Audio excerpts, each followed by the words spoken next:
I don't know how I pulled this off. I honestly don't know how, but we did. Thank you guys for making it here today. I really do appreciate you guys. Um, we're going to jump straight into it. I'm not going to do the regular, where did you start? Where did you grow up? We're not. This conversation is pretty. We don't have enough time to have all the conversations we want. So we're going to jump straight into it. Um, I think the first question I want to ask everyone here is, what in the music industry, right, as far as the relationship with the law needs to change? I know it's a straight boom question. We'll ease it down as we go along. But what in the music industry right now needs to change as far as how it interacts with the law or lawyers? So I'll start with Yemisi. Why do you want to start with me though? Ladies first. Well, not just ladies first. She's the closest. Okay. All right, fair enough. For me, I think the entire intellectual property laws have to change. So I'm talking Copyright Act, Trademarks Act. Those are the two main what's it called laws that govern the entertainment industry. The Copyright Act, for instance, was enacted in 1965, and that's what we're still using. The Trademarks Act, I forget now, but obviously years ago as well. A lot of things have evolved. A lot of things have changed. Yeah. We still have archaic provisions of those two laws. Fines, for instance, you can get a fine of maybe 10 naira or 5 naira, 100 naira, something, very, very flimsy and almost unbelievable. Yeah. And, because things have changed, things have evolved, like I said, there are new things that need to be considered that are not in those two laws, especially the copyright law, which is, as far as I'm concerned, the crux of the legal part of the entertainment industry. So I've said a lot of things. There's a copyright bill, as a matter of fact, that has been lying on the desks of the legislators of Nigeria for a while now. Nobody's doing anything about it. If that copyright bill can be passed into law, that's going to be a major improvement in the entertainment industry. Okay. So copyright acts must change, must be improved, must meet up to standard, world standard, what is obtainable in the US and the UK and every other organized countries of the world, as well as the Trademarks Act as well, for me. So, Bibo. All right. So, what I'll be saying will touch on what Yemisi said, but then I would go maybe a step or two further. But before I even go into what she said, my opinion is, I think if you change the entire face of the law, do you understand? Generally, it will touch on every aspect, including the entertainment aspect. Because if there is a way to expedite the entire ruling process, you know that we're having an issue of copyrights. I know definitely there's no way for me to frustrate the opponents. Do you get? We know that the time frame for every matter in court is between this time and that time. Do you get? If they're able to resolve that particular issue, it will be, people will be able to They'll be more careful about they'll be more taking careful advantage. about things, because I mean there are times I personally would advise some clients like, look, do you know what you are doing now? And the next thing is, we'll go to court now, we frustrate them. They are even advising me as a lawyer. Do you understand? We'll frustrate them now.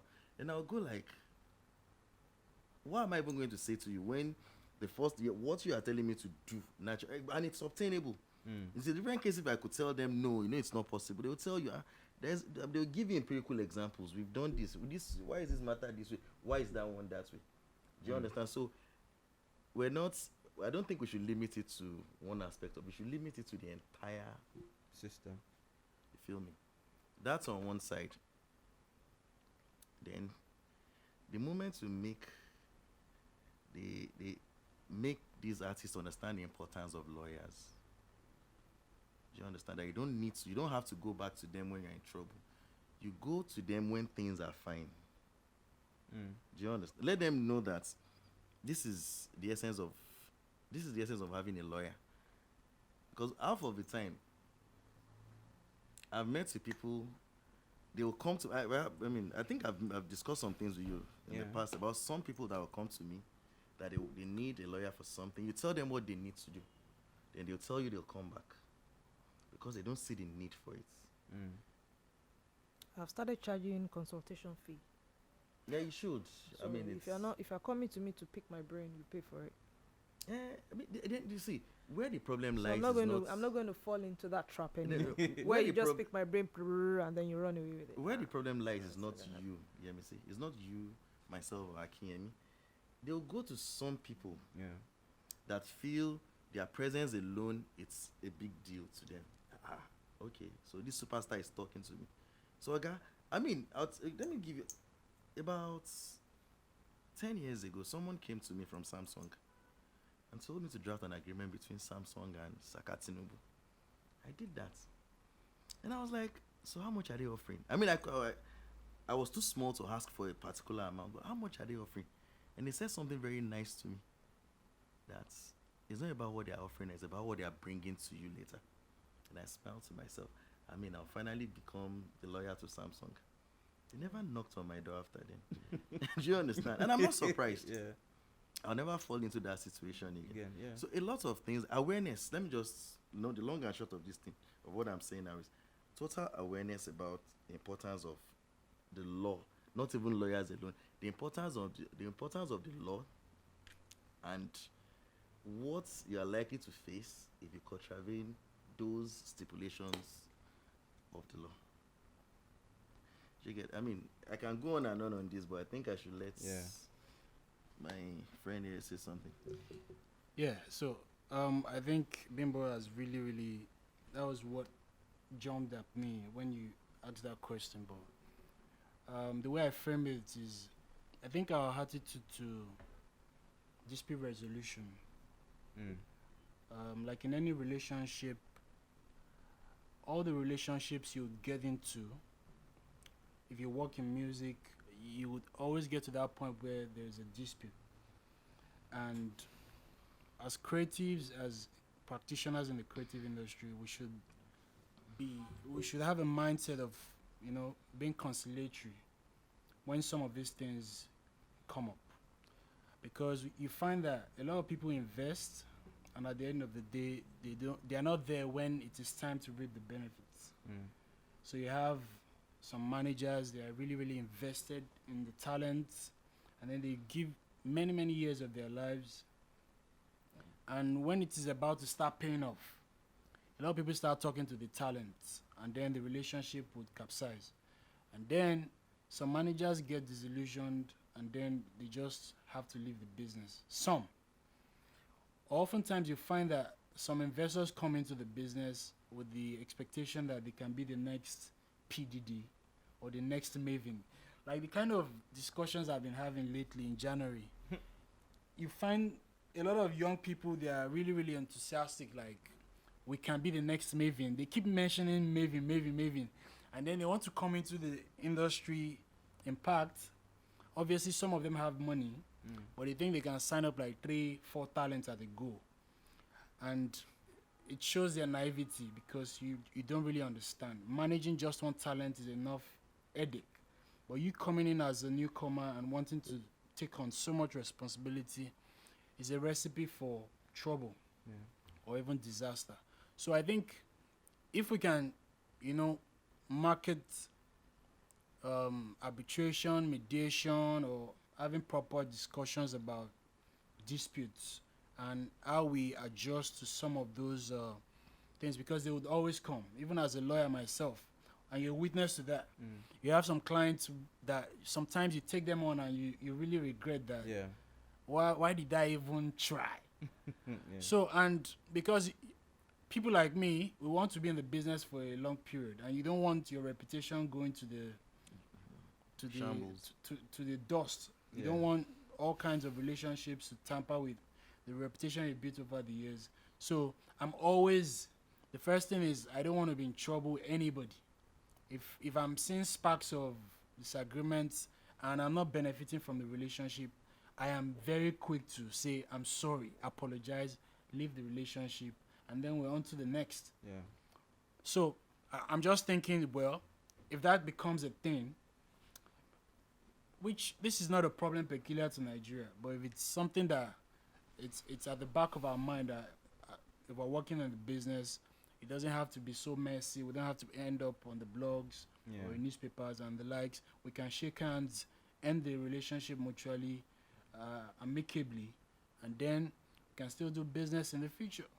So the reason why I asked that question, why I started with that question, was because of an experience I had, and I think maybe part of the reason why that conversation is extremely difficult to have is because, like the one you mentioned, is because I think a lot of people don't actually understand who they should talk to.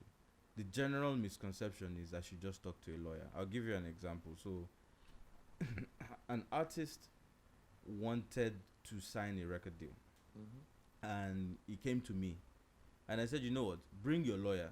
He said the lawyer had gone through it, or he wanted me to look at it, and I was like, I'm not a lawyer, so if your lawyer has looked at it, Why do you need I don't need to be looking at it.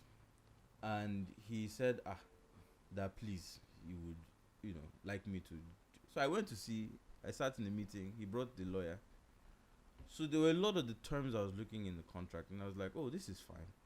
Oh, this is, you actually have an okay deal, but I think, what does your lawyer think? And the lawyer went off. How can you say this is a good deal? What kind of talk is this?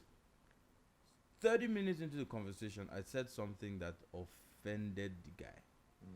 And the statement was, my guy, why are you behaving as if you are a tenancy agreement? Why do you behave as if you draft tenancy agreements? That was below the belt. No, but you see, the thing was, the way he was thinking, my brain went to, this guy is behaving as if he's thinking about square meters and duration. Can I Right. just chip something in right quick? Yeah. So, many years ago, when I was going into this entertainment law business, before I spoke to him in the first place, I spoke to some of my seniors, and then someone was like, "What's entertainment law?" I mean, if you understand contracts and what's more, everything is all just about contracts. Mm. Do you understand? That is their own approach, Yeah. because the way the way the law is in Nigeria, everything is all, there's in other countries now you would have a solicitor and a barrister, but everything is enshrined into one. I mean, as I am now, I'm a solicitor. I've not been to court in the last 7 years, but they'll still call me a barrister. So lawyers actually feel bring anything. Do you understand? Because a lot of times they will bring some artists will bring a lawyer from, I'm not even going to mention names now, to you. They'll be like, can't you see their office? This man is from a big law firm. But trust me, he doesn't know anything about entertainment No, law but you see, at all. the reason why that statement offended that lawyer was because that's what he does.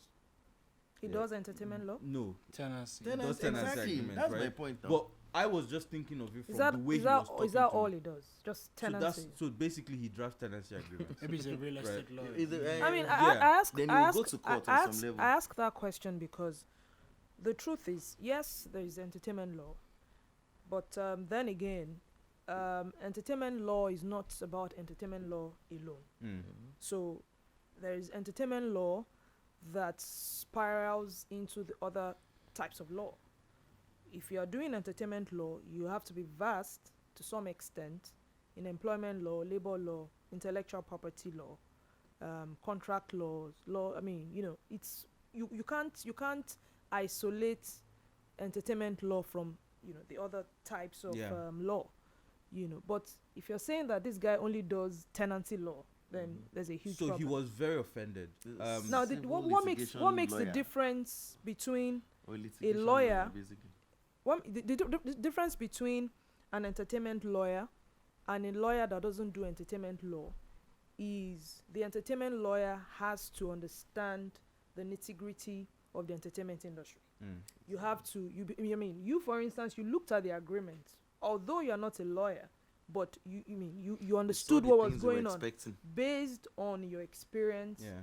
based on your involvement in the entertainment industry. Now, an oil and gas lawyer will be, so I've reviewed an agreement. No, actually, an oil and gas lawyer reviewed an agreement that I drafted for one of our clients. Now, this oil and gas lawyer represents, well, as at then, you know, I don't know, last I checked, was representing an artist as well. You didn't need to, from the way the guy was, you know, going back and forth with me, no one needed to tell me that this guy, you know, is an intelligent oil and gas lawyer, but not an entertainment lawyer.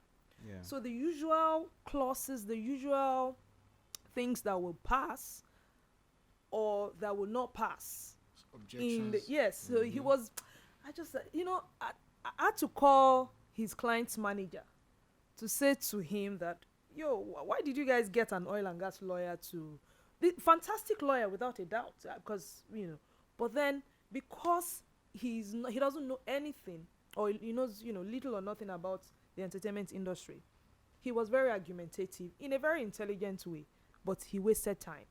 So much that I said, yo, I'm not going to have a conversation with this guy anymore. The two artists should just talk to themselves. Whatever you guys decide, I'll jump in. And that was exactly what happened, because nigga was frustrating me at some point. You see what I mean? You know, so yes, I mean, you need the other types of law when dealing with entertainment law, but what stands you out from other lawyers as an entertainment lawyer is the fact that you have a very, very vast understanding of the entertainment industry worldwide.